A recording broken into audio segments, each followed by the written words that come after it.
কথাতেই আছে মাছে ভাতে বাঙালি। আর যদি পাতে পড়ে ফিশ ফ্রাই তাহলে তো কোনো কথাই নেই।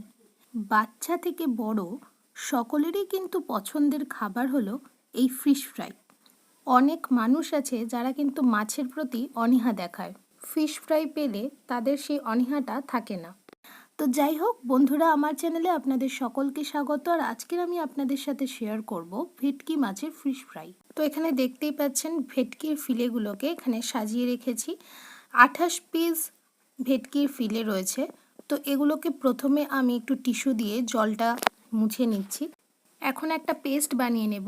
তো সেটার জন্য আদা দিয়েছি, রসুন দিয়েছি, পেঁয়াজ দিয়েছি, আর দিয়েছি কাঁচা লঙ্কা এবং সবশেষে দিলাম ধনেপাতা। তো এটার একটা পেস্ট তৈরি হবে। তো মিক্সচারে এখন পেস্টটা বানিয়ে নেব।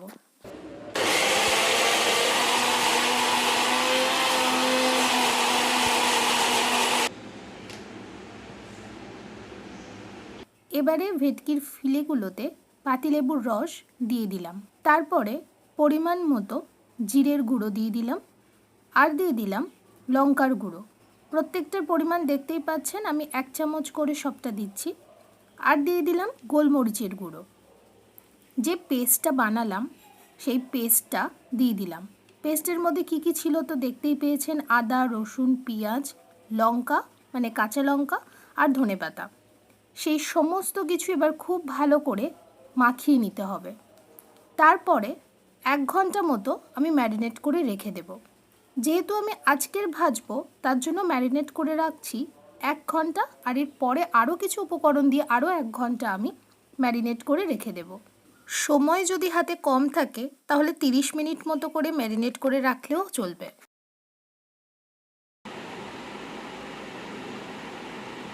বৃষ্টি পড়ছে বাইরে।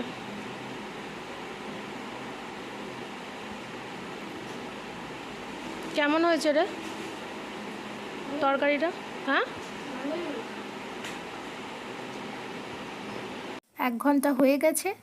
এবার আমি ভেটকির ফিলেগুলোতে পরিমাণ মতো নুন দিয়ে দিচ্ছি, সামান্য পরিমাণ কর্নফ্লাওয়ার দিচ্ছি, আর দিয়ে দিচ্ছি সামান্য পরিমাণ ময়দা। একটা ডিম ফেটিয়ে আমি সেই ডিমটাও দিয়ে দিচ্ছি। খুব ভালো করে এই সমস্ত উপকরণ মাখিয়ে নিতে হবে। আমি এর আগে একবার বললাম যে পরে আবারও আমি 1 ঘন্টা মতো কিছু উপকরণ অ্যাড করে রাখবো।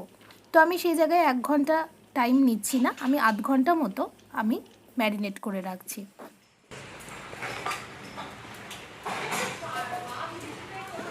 পাপা, পাপা, হ্যালো, তুমি কি করছো?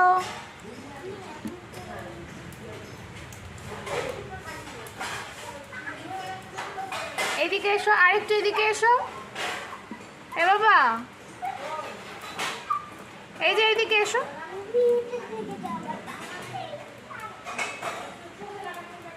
এই বদমাস,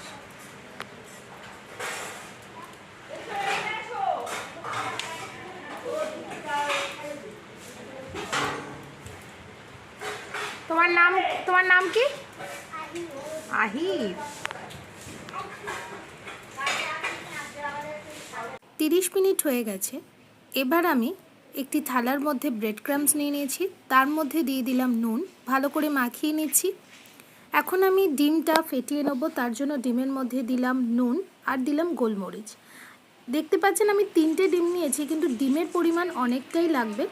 আমি জাস্ট আপনাদেরকে দেখানোর জন্য আপাতত আমি 3টে ডিম নিয়ে কাজটা করছি। এবার ব্রেড ক্রাম্বসের মধ্যে আমি ভেটকির ফিলেটা প্রথমে দিলাম, তারপরে আমি ডিমের মধ্যে দিয়ে দেব। তারপর আবারও আমি ডিম থেকে তুলে নিয়ে ব্রেড ক্রাম্বসের মধ্যে দিয়ে ভালো করে ব্রেড ক্রাম্বসটা মাখিয়ে নেব। তারপরে আরও একবার ডিমের মধ্যে দিয়ে সর্বশেষে আবার ব্রেড ক্রাম্বসের মধ্যে আমি দিয়ে দিলাম। প্রসেসটা আপনারা দেখতেই পাচ্ছেন। মোটামুটি 2বার ডিমের ব্যাটারের মধ্যে কিন্তু ভেটকির ফিলেটা দিতে হবে।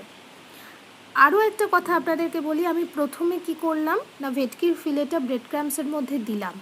আপনারা যদি এটা না করেন, এটার পরিবর্তে ভেটকির ফিলেটা সরাসরি ডিমের ব্যাটারের মধ্যে দিয়ে তারপরে তুলে নিয়ে ব্রেড ক্রাম্বসের মধ্যে দিলেন, আবারও ব্রেড ক্রাম্বস থেকে তুলে নিয়ে ডিমের ব্যাটারের মধ্যে দিয়ে আবার ব্রেড ক্রাম্বসের মধ্যে দেবেন, দিয়ে ভালো করে মাখিয়ে নেবেন। দেখতেই পাচ্ছেন ছুরি দিয়ে আমি ধারগুলো একটু চেপে চেপে নিচ্ছি, একটা কাটলেটের মতো আমি শেপটা দিচ্ছি। একই প্রসেসে আমি সবগুলো গড়ে নিলাম। এবারে আমি কড়ার মধ্যে সাদা তেল দিয়ে দিলাম, তেলটা গরম হয়ে গেল, তাতে আমি ফিলেগুলো দিয়ে দিলাম। যতক্ষণ না বাদামি মতো রং হচ্ছে ততক্ষণ পর্যন্ত ভাজতে হবে। ফিশ ফ্রাই ভাজা হয়ে গেলে কাসুন্দি কিংবা কেচাপের সাথে আপনারা পরিবেশন করতে পারেন। এখন পাড়ার দোকান থেকে ক্যাফে, রেস্টুরেন্ট, বিয়েবাড়ি সর্বত্রই কিন্তু ফিশ ফ্রাই একটা অন্যরকম আবেগ নিয়ে বসে আছে। তো বন্ধুরা, এই ফিশ ফ্রাই রেসিপি কেমন লাগলো আমাকে অবশ্যই কমেন্টের মাধ্যমে জানাবেন। আমাকে অনেক অনেক সাপোর্ট করবেন, আমার পাশে থাকুন। ধন্যবাদ।